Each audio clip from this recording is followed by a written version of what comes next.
যাদের ঘর পড়ে তারা যন্ত্রণা বোঝে, যাদের পার্টি অফিস ভাঙচুর হয় তারা যন্ত্রণার শিকার হন।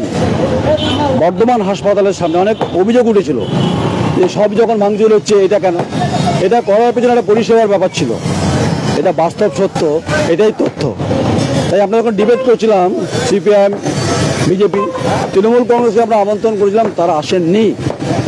আমি নয়ন রায় দ্য query.com সবসময় গণতন্ত্রের পক্ষে কথা বলি। যেটা ভাঙচুর হচ্ছে অবশ্যই আপনাদের বুকে ব্যথা হচ্ছে, তা নিয়ে কোনো সন্দেহ নেই। কারণ এখানে শুধুমাত্র পার্টির কার্যকলাপ না, এখানে বহু রোগী, 5টা জেলাকে নিয়ে হাসপাতাল, এখানে আপনাদের কাছে আসেন পরিষেবার জন্য। এই যে ভেঙে মমতা বন্দ্যোপাধ্যায়ের ছবি, আপনারা ক্ষমতায়, আমি ধরে নিচ্ছি স্বাভাবিক আপনি এই শাসক দলের জায়গাতে এই যন্ত্রণা আপনি চেপে রাখবেন কীভাবে? দেখুন, মেন হচ্ছে এটা আমাদের মমতা ব্যানার্জির নির্দেশ।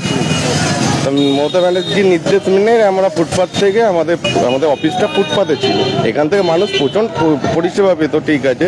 তো মমতা ব্যানার্জির নির্দেশ মেনে আমরা আমাদের পার্টি অফিস নিজেরাই খুলে নিচ্ছি। কষ্ট হচ্ছে না? কষ্ট হলেও কিছু করার নেই। আপনি তো ধরুন আপনাদের আমি চিনি, আমি শহরের মানুষ, তো আমি শহরটা জানি।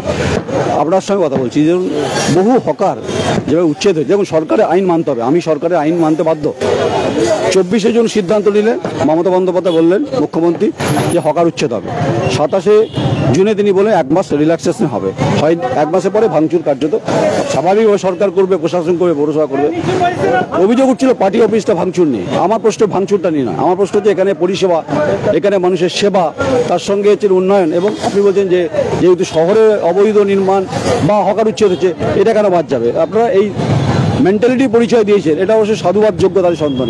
কিন্তু কষ্ট তো হচ্ছে আপনার, প্রচুর কষ্ট হচ্ছে আমাদের, তিল করে কষ্ট করে অফিস গড়া, প্রচণ্ড কষ্ট হচ্ছে আমাদের। কাল থেকে যখন শুনলাম যে আমাদের অফিসটা ভাঙা হবে, আমাদের প্রচুর কষ্ট হচ্ছে। তার সত্ত্বেও আমাদের মমতা ব্যানার্জির বার্তা দিচ্ছে, যখন আমাদের ফুটপাতে ছিল অফিস, আমাদের ভাঙতে হচ্ছে, ঠিক আছে। আগামী দিন এখন জানি না কি হবে আমাদের, ঠিক আছে।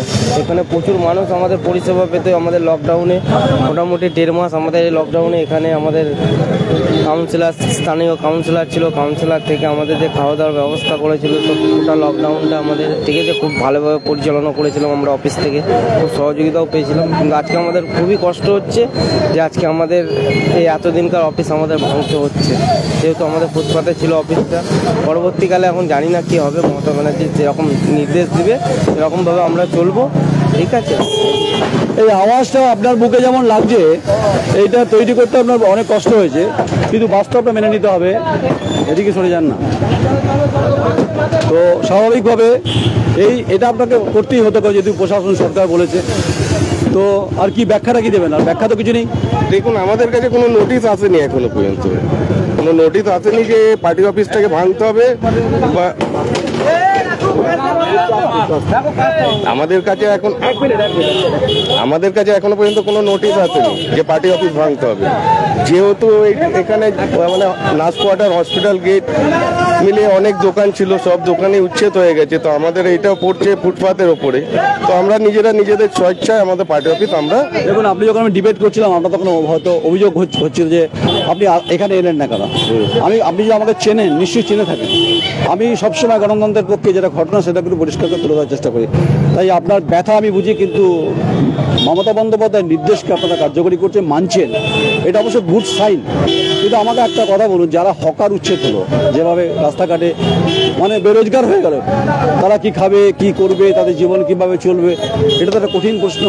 দেখুন, তার জন্য আমি কিছু বলতে পারছি না, ঠিক আছে। এখন আমরা আমাদের আমাদের অফিসটা ভেঙে গেছে, আমরা ওইটা নিয়েই দুঃখিত হয়েছি। আপনাকে সান্ত্বনা দেওয়ার কোনো ভাষা নেই, অনেক অনেক ধন্যবাদ। আপনি আমাকে ভুল বুঝবেন না, আমি গণতন্ত্রের পক্ষে কথা বলার চেষ্টা করি। তো আপনাকে নমস্কার। আপনাদের প্রত্যেকে আমি প্রত্যেককে চিনি, শহরের আমি চিনি, আমার সহকর্মী দেখাচ্ছি, যেটা হচ্ছে কার্যত তৃণমূল কংগ্রেসে তারা কর্মী সমর্থকরা উদ্যোগ নিয়ে তারা কার্যতটা ভেঙে ফেলছে। তাদের বক্তব্য খুব পরিষ্কার যে এই শহরে যখন হকার উচ্ছেদ হচ্ছে, সেখানে এই নির্মাণ নিয়ে যখন অনেক প্রশ্ন উঠেছিল, ফলে প্রশ্ন স্বাভাবিক, এবং তারা সেটা দাঁড়িয়ে থেকে করছেন।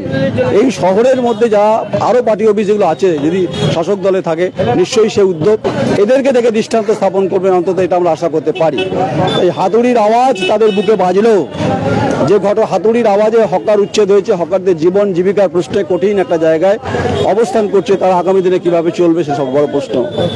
তাই আমরা স্বাভাবিক পরিস্থিতি যাদের ফিরে আসুক অর্থনৈতিকভাবে, এটা চাইবো। আর রাজনৈতিকভাবে যে সদিচ্ছা যেটা ওনারা করলেন, বারবার বলছি, সেটা বাকিটা করে দেখাক, সেটা আমরা তাহলে মনে করবো যে না একদম নিরপেক্ষভাবে কাজকর্ম হয়েছে। আমরা উন্নয়নের পক্ষে, আমরা যেখানে নির্মাণ অবৈধ সেখানে তার বিরুদ্ধে, মানুষের জীবন জীবিকার প্রশ্নে। তাই বর্ধমান মেডিকেল কলেজ হাসপাতালের সামনে যে তৃণমূল কংগ্রেসের পার্টি অফিস, তারা কার্যত দাঁড়িয়ে থেকে ভাঙিয়ে দিলেন। তারা বললেন যে আমরা এটা করতে পারি, তাই বাকিরা করবেন তো? যদি করতে পারেন তাহলে অবশ্যই মানুষ মনে রাখবে, কারণ প্রত্যেকের আঘাত লেগেছে বিভিন্ন ক্ষেত্রে। সঙ্গে থাকুন, আমি নয়ন রায়, আমার সহকর্মী ঐন্দ্রিলা ব্যানার্জি, বর্ধমান।